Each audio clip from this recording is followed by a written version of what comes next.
कभी आपने सुना होगा कि गवर्नमेंट ने पेमेंट डिले कर दी या डिपार्टमेंट का बिल अभी तक क्लियर नहीं हुआ। लेकिन क्या आप जानते हो कि कुछ पेमेंट्स ऐसे होते हैं जिसमें गवर्नमेंट चाहे या ना चाहे उनको पेमेंट देना ही पड़ता है। और ये बात क्लियर लिखी गई है जीएफआर रूल नंबर 68 में, इनएविटेबल पेमेंट्स। रूल नंबर 68 ये कहता है कि अगर किसी पेमेंट पे गवर्नमेंट का लीगल या क्लियर लायबिलिटी बन चुका है तो उसे ऐसे ही अनपेड नहीं छोड़ा जा सकता। मतलब सिंपल लैंग्वेज में बोलूं तो जो देना बनता है वो देना ही पड़ेगा, चाहे वो वेंडर का बिल हो, कॉम्पनसेशन हो या फिर कोर्ट ऑर्डर्ड पेमेंट हो। आइए एक एग्जांपल के साथ समझाता हूँ। मान लीजिए मिनिस्ट्री ऑफ डिफेंस ने एक कॉन्ट्रैक्टर को 50 करोड़ का प्रोजेक्ट दिया था और काम पूरा हो गया।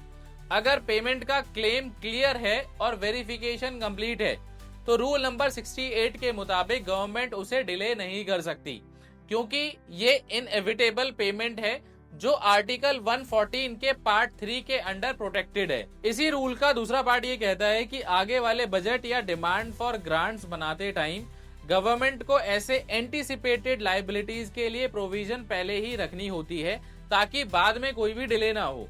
यानी अगर डिपार्टमेंट को पता है कि अगले साल किसी वेंडर का क्लेम क्लियर होना है या कोर्ट केस का पेमेंट देना पड़ेगा तो उसका budget provision already demands for grants में इंक्लूड होना चाहिए। रूल नंबर 68 के थ्रू सिस्टम ये इंश्योर करता है कि गवर्नमेंट कभी भी अपने ड्यूज को इग्नोर ना करे और हर लायबिलिटी प्लान्ड वे में क्लियर हो। तो ये है हमारा रूल नंबर 68 जो सिखाता है कि पेमेंट डिले नहीं, ऑनर है। गवर्नमेंट के लिए हर क्लियर लायबिलिटी एक कमिटमेंट है, ना कि कोई ऑप्शन। ये रूल फाइनेंशियल इंटीग्रिटी का सिंबल है जो कहता है कि जो देना बनता है वो देना ही पड़ेगा। और यही है rule number 68 of GFR 2017, the rule of inevitable responsibility.